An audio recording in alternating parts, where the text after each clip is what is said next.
Jocelyn Infante Esquivel es licenciada en Derecho por la Universidad Michoacana de San Nicolás de Hidalgo, donde también cursó estudios de especialidad en Derecho Procesal y una maestría en Derecho.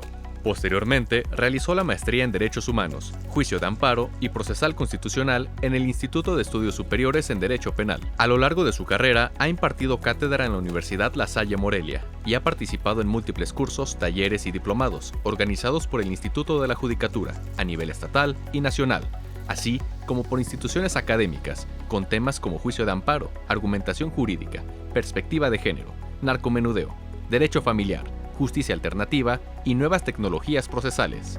Cuenta con una amplia trayectoria en el Poder Judicial del Estado de Michoacán, iniciando como escribiente en juzgados civiles y familiares. Se desempeñó como secretaria de juzgado y a partir de 2008 asumió funciones jurisdiccionales como jueza de primera instancia, siendo titular en juzgados mixtos civiles y familiares, en los municipios de Huetamo, Cualcomán, Tacámbaro, Tanuato, Jiquilpan, Marabatío, Zacapu y Morelia. En octubre de 2022, resultado de un concurso de oposición, fue nombrada magistrada de la Tercera Sala Civil del Supremo Tribunal de Justicia del Estado de Michoacán. Derivado de la reforma judicial y tras resultar electa por voto popular, fue designada como magistrada de la Segunda Sala Colegiada Civil Regional de Morelia, cargo que asume en septiembre de 2025.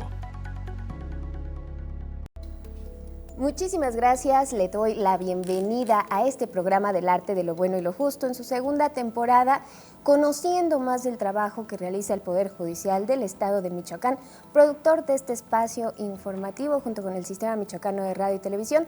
También saludamos a quienes nos siguen a través de Vox FM y se informan acerca de las actividades que realiza este poder. Este día, como ya lo escuchó, tenemos como invitada a la magistrada Jocelyn Infante Esquivel, quien nos va a estar platicando de un tema muy importante. Hemos estado hablando a lo largo de esta temporada de los niños, las niñas, los adolescentes como sujetos de derecho. Y es por eso que también nos interesa conocer qué pasa en un juicio con estos derechos, cómo se pueden ejercer y principalmente cuáles son. Magistrada, bienvenida. Gracias, Astrid, muchas gracias por la invitación. Estamos muy contentos de tenerla aquí porque justamente hemos abordado la importancia de tomar a los niños, niñas y los jóvenes, las jóvenes, en cuenta en estos procesos judiciales, conocerlos, escucharlos, también ya hemos hablado de esto, pero ya que llegamos en este proceso judicial al juicio, pues también tienen derechos. Sí, así es, justamente la importancia de venir a reconocer que estas personas, atendiendo a su vulnerabilidad, deben de reconocerse sus derechos, pero sobre todo facilitar para ellos el acceso a la justicia. Es por ello que la Suprema Corte de Justicia de la Nación y la Corte Interamericana de Derechos Humanos ha determinado que los órganos jurisdiccionales deben de tener una justicia adaptada para ellos, a fin de garantizar el pleno goce de sus derechos. De ahí la importancia que los conozcamos también, entonces. Pero cuando hablamos de niños, niñas y adolescentes, ¿de quiénes estamos hablando? ¿Cómo los define la ley? Bueno, en términos de la Convención de los Derechos del Niño, se considera como un niño o niña adolescente a toda persona menor de 18 años. Y por su parte, la Ley General de los Niños, Niñas y Adolescentes nos hace una distinción. Nos refiere que debemos entender como niño a las personas que van desde los 0 hasta los 11 años de edad y como adolescente a las personas que van de los 11 y hasta los menores de 18 años. Eso es así en todo el país. Así es, y los derechos que en este caso se van a discutir o los que vamos a conocer en este programa, justamente se trata de aquellos derechos específicos que garantizan el pleno ejercicio de los derechos y los derechos y las garantías de estas personitas en específico. ¿Cuáles son los documentos, las leyes donde se sustentan los derechos de niños, niñas y adolescentes? Bueno, pues en principio tenemos la Convención de los Derechos del Niño, que ahí encontramos un listado, un apartado de todos y cada uno de los derechos que se deben de garantizar, no nada más en los procedimientos jurisdiccionales, sino en términos generales en cualquier asunto en el que se vean involucrados estas personas. Y también los encontramos ya específicamente incluso explicados en la Ley General de los Derechos de los Niños, Niños y Adolescentes. Y por último también podemos considerar, no de manera limitativa, pero sí específicamente en la Constitución, en el artículo 4, donde nos habla que en todas las medidas y en todos los asuntos en que se involucren los niños y adolescentes se debe garantizar el interés superior de la infancia. ¿Cuáles son los ejes de estos instrumentos? Existen otros ordenamientos jurídicos en donde podemos encontrar dispersos estos derechos, pero de aquí, en cualquiera de estos, podemos encontrar que el interés superior de la infancia y el derecho de participación de los niños en todos los procedimientos son en principio los ejes rectores que todas las autoridades, tanto los órganos jurisdiccionales como administrativos, incluso los órganos legislativos, deben acatar para poder crear normas y la aplicación de las mismas, siempre buscando el pleno y efectivo ejercicio de los derechos de estas personas a quienes nos venimos refiriendo. Claro. ¿Cuáles son estos derechos, así de manera general, para después irlos desglosando, magistrada?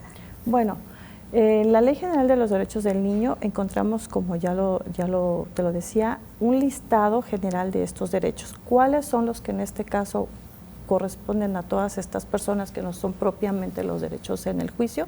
Pues el derecho a la vida, el derecho a la salud, el derecho de participación, como ya lo mencioné, el derecho a vivir en familia, el derecho de esparcimiento, el derecho de organización, el derecho de no ser separado de sus padres salvo que exista una determinación judicial que así lo ordene, el derecho a la seguridad del debido proceso, entre otros muchos que podemos encontrar. Muy bien, pues justamente de eso queremos platicar a lo largo de este programa, del arte de lo bueno y lo justo, magistrada, conocer lo que realizan ustedes también justamente para cuando se enfrentan a un caso donde están involucrados niños, niñas y adolescentes, pues juzgar con esta perspectiva, ¿no? Debemos juzgar con perspectiva de la infancia en todos los asuntos en que se involucren cualquier derecho que esté en disputa de un niño, niña, adolescente que se encuentre pues en juicio. Justamente la importancia de este tema radica en que por su condición de vulnerabilidad no pueden ser tratados al igual que una persona adulta.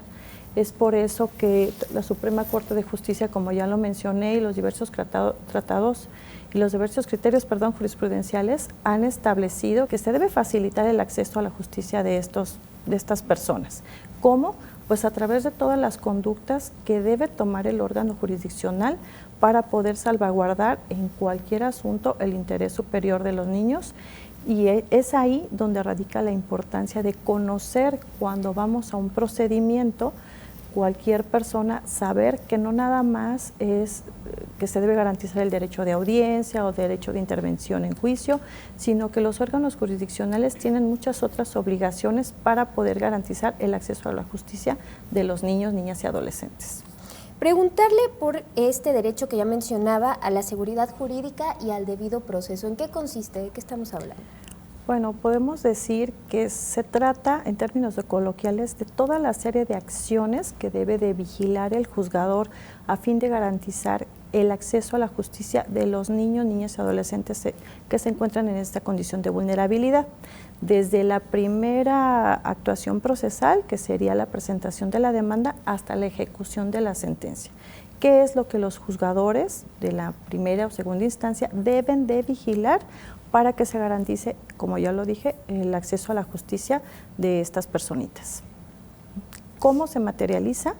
Bueno, pues te explico. De entrada, los niños, por su situación de vulnerabilidad y su condición de minoría de edad, no pueden ejercitar por sí mismos sus derechos, y hay asuntos donde se ven involucrados aunque ellos no sean las partes materiales. Entonces, en esta situación, ya sea que sean representados por quienes ejercen la patria potestad sobre ellos, pero adicional a ello, el órgano jurisdiccional debe darle intervención a un tutor, que es una persona que viene a coadyuvar, a ayudar para que se garanticen estos derechos. Este tutor pertenece a la Procuraduría de Protección de los niños y adolescentes. Entonces, desde un principio, cuando se inicia con un juicio de naturaleza, en este caso civil o familiar, que se ven involucrados estos niños, propiamente familiar, el juzgador debe darle intervención primero a esta persona, al tutor, designarle un tutor para que vigile todo el procedimiento.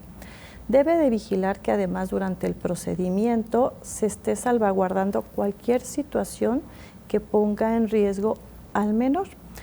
Es decir, este juzgador puede actuar de oficio aun cuando no sea una situación que sea parte del litigio, cuando advierta que existe un riesgo para los niños, niñas o adolescentes que estén en juego.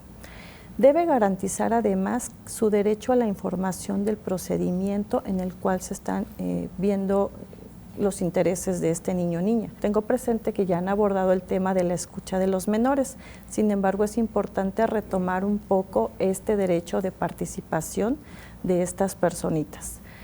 Como ya lo habían mencionado en programas anteriores, este es un derecho de los niños que el juzgador debe sí o sí garantizar, que sean enterados de este procedimiento al cual están siendo llamados, para conocer su opinión.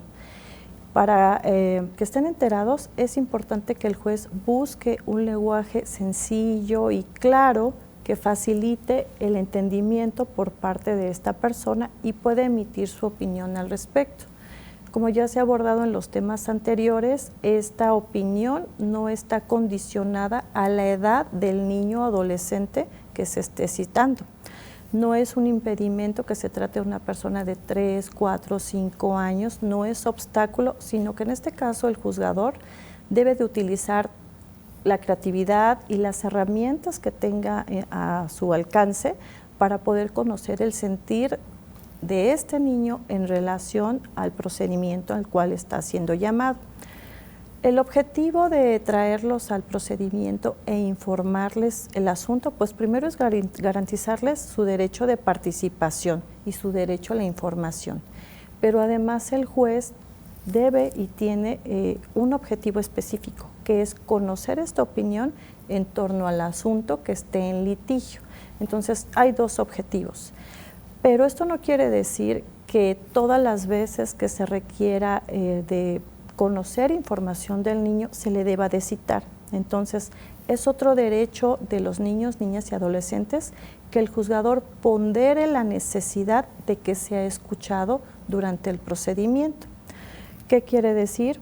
Bueno, pues no por el hecho de que una de las partes materiales considere la necesidad de que se haya llamado a juicio 3 o 4 o 5 veces se deba de autorizar, sino que el juzgador, justamente en interés superior del niño, niña adolescente de quien se esté discutiendo, deberá ponderar si eso es estrictamente necesario o no.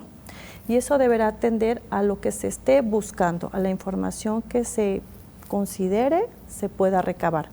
Porque si esa información se puede obtener de otros elementos probatorios, no necesariamente se le tenga que escuchar. Entonces, él deberá determinar, el juzgador o juzgador en su caso, si es estrictamente necesario que se le vuelva a citar. Sí consideramos pertinente que al menos una vez se haya llamado a juicio, como ya lo mencioné, para hacer efectivo su derecho de participación y de información en el procedimiento en el cual ellos están siendo objeto o sus derechos son objeto del juicio. También es importante señalar que en esta escucha o en esta comparecencia el juez debe de vigilar, o la jueza en su caso, el tiempo en el cual esté emitiendo su opinión.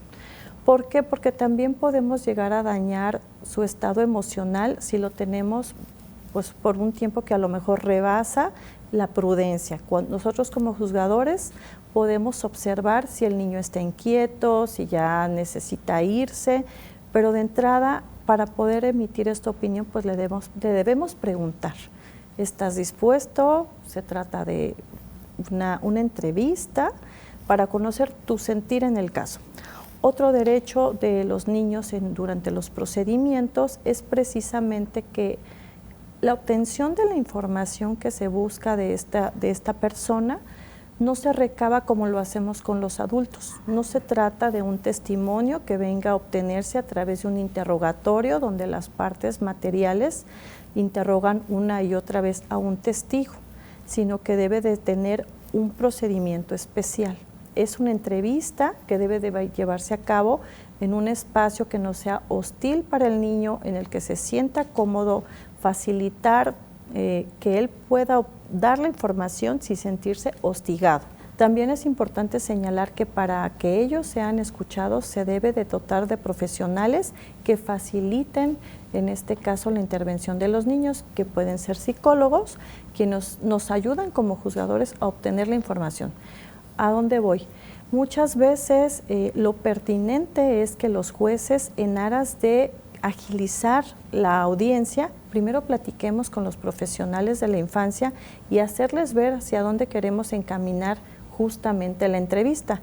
Decíamos, es una entrevista, no es un interrogatorio, es que el niño se sienta cómodo y pueda darnos la información que estamos buscando.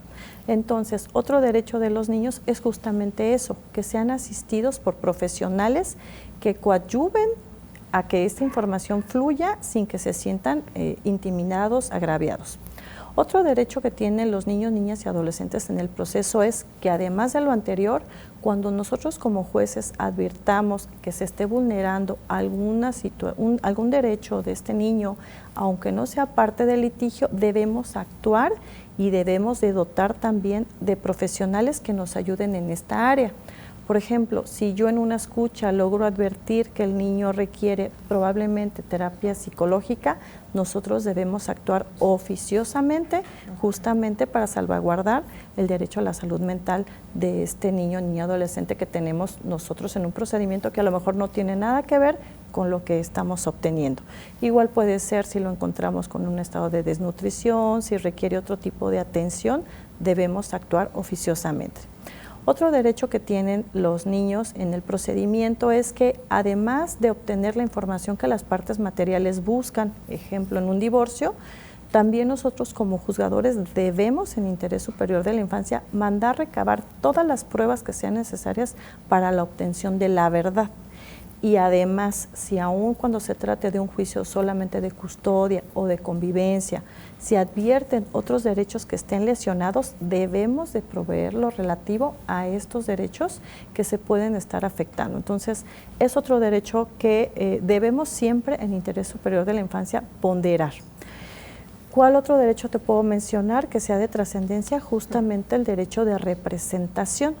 Como lo decíamos al inicio de esta plática, es verdad que la representación originaria recae en los padres o los abuelos o probablemente los tutores, pero en aras de buscar la mayor protección y la garantía de acceso a la justicia de estos niños, se les dota de una representación coadyuvante que recae justamente en la Procuraduría de Protección al Menor.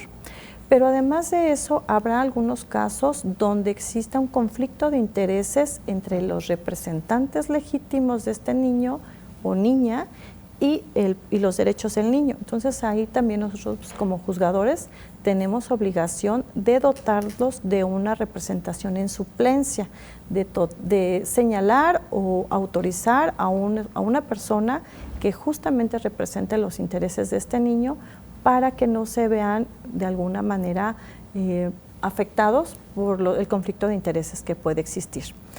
Y bueno, pues ya para concluir con estos temas de los derechos justamente del procedimiento, el derecho, no podríamos hablar de todos estos derechos sin el último de ellos, que es justamente que este niño o niña adolescente pueda conocer el resultado de haber ido al procedimiento y que se le haya pedido su opinión y haya escuchado su sentir en torno a lo que se esté discutiendo. Ello conlleva que nosotros como juzgadores debemos darle a conocer la sentencia que recayó en este procedimiento. Pero de igual forma, como ya lo mencioné, debe de ser de una forma clara, sencilla, ágil, que pueda comprender la persona respecto de quién estamos resolviendo. Y es por ello que también la Suprema Corte de Justicia ha determinado que hay formatos de lectura fácil de sentencia para que se pueda entender por parte del niño o niña, según sea el caso, el alcance de su opinión, sin que se soslaye, que te dé a conocer que la opinión siempre es importante obtenerla, pero no necesariamente es vinculante, obligatoria para emitir una sentencia. Por ponerte un ejemplo, aun cuando un menor venga y diga un procedimiento, quiero quedarme, en un caso de custodia, al lado de mamá o papá, si el cúmulo de pruebas nos evidencia que no es lo pertinente, entonces nosotros como juzgadores, en interés superior de la infancia, no necesariamente tenemos que constreñirnos a lo que el niño quiera, sino lo que sea mejor en su desarrollo integral. Muy interesante el trabajo que realizan justamente para garantizar los derechos de niñas, niños y adolescentes cuando están ellos involucradas en un juicio. Magistrada, se nos agota el tiempo, así que yo quiero agradecerle que haya estado con nosotros, compartido todas estas experiencias, y creo que nos deja con más ganas de seguir conociendo este tema, porque sí es cotidiano que los niños y niñas estén involucrados en un juicio, pero muchas veces no pensamos en cómo se realiza esta actividad. Muchísimas gracias por habernos acompañado. Muchas gracias por la invitación. Gracias, a sus órdenes quedo. Gracias a ustedes, gracias a la magistrada Jocelyn Infante Esquivel y por supuesto a quienes nos siguen cada semana a través de Vox FM y del Sistema Michoacano de Radio y Televisión. Este es El Arte de lo Bueno y lo Justo, una producción del Poder Judicial del Estado de Michoacán. Les esperamos la próxima.